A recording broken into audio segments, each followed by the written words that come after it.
Assalamualaikum warahmatullahi wabarakatuh. Di sini kami dari kelompok 4 akan mempresentasikan mengenai penyusunan anggaran tenaga kerja langsung. Anggota dari kelompok 4 adalah 1. Saya sendiri Putri Handayani, NIM 2019 11273. 2. Listia Amelia, NIM 2019 11267. Ketiga, Fatica Wafiratur Rohmah, NIM 2019 11272. 4. Budiarti Miftahul Jannah, NIM 2019 11290. Anggaran biaya tenaga kerja langsung.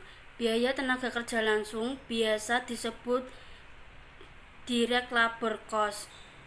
Anggaran upaya tenaga kerja langsung ialah anggaran yang merencanakan secara lebih terperinci tentang upah yang akan dibayarkan kepada para tenaga kerja langsung selama periode yang akan datang, yang di dalamnya meliputi rencana tentang jumlah waktu yang diperlukan oleh para tenaga kerja langsung untuk menyelesaikan unit yang akan diproduksikan, tarif upah yang akan dibayarkan, dan kapan waktunya para tenaga kerja langsung menjalankan kegiatan proses produksi yang masing-masing dikaitkan dengan jenis barang jadi atau produk yang akan dihasilkan, serta tempat atau departemen di mana para tenaga kerja langsung tersebut akan bekerja.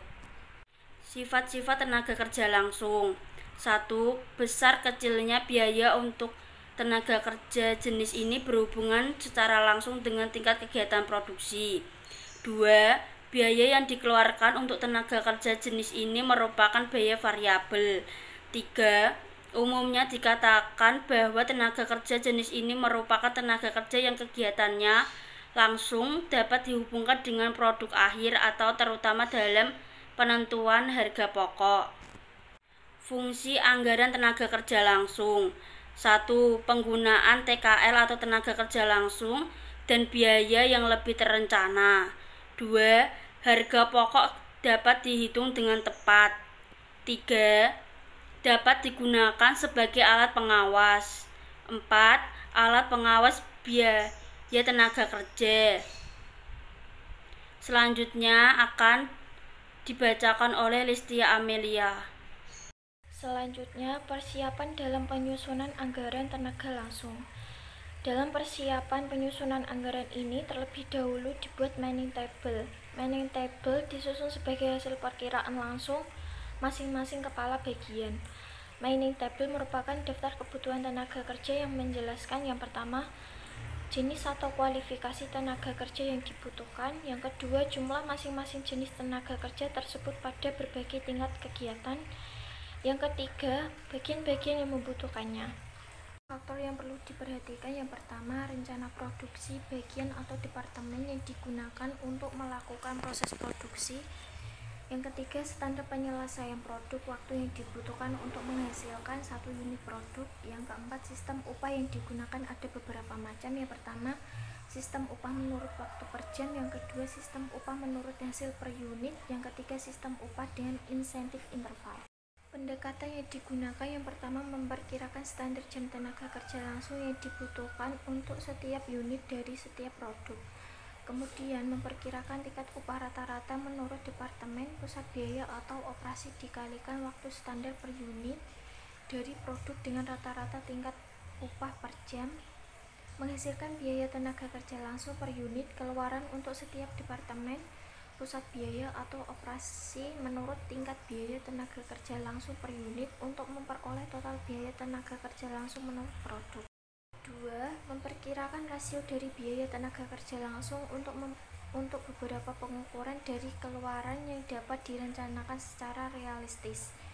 3. Membuat data personel menurut kebutuhan jumlah personel atau termasuk biaya tenaga kerja langsung setiap pusat tanggung jawab.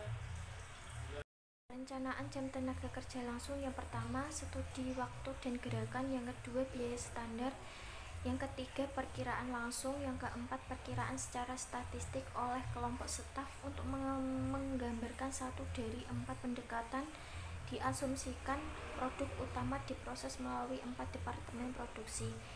kita akan memusatkan pada satu produk dan satu departemen. Penggunaan dari kurva belajar. Konsep kurva belajar khususnya dapat diaplikasikan dalam industri saat biaya tenaga kerja merupakan komponen yang besar dari total biaya produksi, dan operasi produksinya rumit. Konsep kurva belajar juga diaplikasikan oleh beberapa perusahaan untuk semua biaya produksi, bukan hanya biaya tenaga kerja. Perencanaan tingkat upah. Pendekatan yang lebih disukai adalah merencanakan tarif dengan penganggaran perusahaan, menghitung personal tenaga kerja langsung dalam departemen atau operasi dan tingkat upah individual mereka, dan kemudian menghitung rata-rata. Pendekatan yang kurang dapat dipercaya mencakup perhitungan rasio historis antara upah yang dibayar dan jam pekerja langsung yang diterapkan dalam departemen. Rasio historis kemudian disesuaikan untuk kondisi yang telah berubah atau diharapkan untuk berubah. Tingkat upah rata-rata yang berdasarkan pada data historis sangat berguna untuk perencanaan masa datang hanya pada luas di mana terdapat konsistensi dalam operasi dan dalam jam yang diterapkan pada tingkat upah. Struktur anggaran tenaga kerja langsung harus selaras dengan struktur rencana laba tahunan.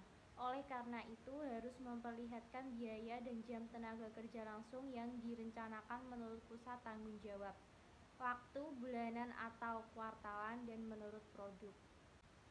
Kegunaan anggaran tenaga kerja langsung.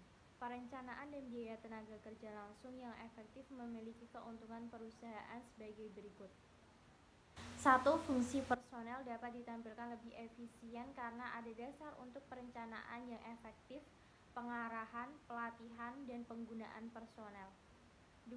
Fungsi keuangan dapat ditampilkan lebih efisien karena tenaga kerja sering merupakan permintaan yang terbesar dalam kas selama tahun tersebut. 3. Biaya produksi yang dianggarkan untuk setiap produk atau biaya per unit dan total biaya merupakan faktor penting dalam beberapa bidang pembuat keputusan seperti kebijakan harga dan negosiasi serikat tenaga kerja. 4. Pengendalian biaya tenaga kerja langsung secara signifikan dipertinggi. Hal-hal yang perlu diperhatikan dalam perencanaan tenaga kerja antara lain: 1. Kebutuhan tenaga kerja. 2. Pencarian atau penarikan tenaga kerja. 3. Pelatihan bagi tenaga kerja baru. 4. Evaluasi dan spesifikasi pekerjaan bagi para tenaga kerja. 5. Gaji dan upah yang harus diterima oleh tenaga kerja. 6. Pengawasan tenaga kerja. Selanjutnya yaitu langkah-langkah menyusun anggaran tenaga kerja langsung. Yang pertama, menentukan satuan dasar yang digunakan untuk penyusunan anggaran tenaga kerja langsung.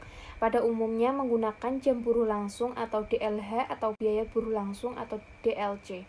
Yang kedua, menyusun manning table yang merupakan daftar kebutuhan tenaga kerja menyangkut jenis dan kualifikasi, jumlah masing-masing kualifikasi, dan bagian-bagian yang membutuhkan. Yang ketiga, menentukan waktu standar. Yang keempat, menentukan standar upah. Dan yang kelima, menyajikan dalam bentuk tabel. Selanjutnya yaitu bentuk format penyajian anggaran tenaga kerja langsung. Yang pertama, waktu produksi. Yang kedua, jenis barang yang dihasilkan. Yang ketiga, jumlah barang yang diproduksi. Yang keempat, standar waktu. Yang kelima, jumlah waktu. Yang keenam, standar upah. Yang ketujuh, jumlah upah. Yang kedelapan, bagian-bagian yang membutuhkan tenaga kerja. Dan yang terakhir, jumlah total. Kesimpulan, anggaran biaya tenaga kerja langsung merupakan anggaran yang merencanakan secara lebih terperinci tentang upah yang akan dibayarkan kepada para tenaga kerja langsung selama periode yang akan datang. Manfaat penyusunan anggaran tenaga kerja langsung. Yang pertama, penggunaan tenaga kerja lebih efisien karena rencana yang matang. Yang kedua, pengeluaran biaya tenaga kerja menjadi lebih efisien karena sudah diatur. Yang ketiga, harga pokok dagang dapat dihitung secara cepat. Yang keempat, dapat dipakai sebagai alat pengawasan. Sekian presentasi dari kelompok kami. Apabila ada kesalahan dalam pengucapan, kami mohon maaf. Wassalamualaikum warahmatullahi wabarakatuh.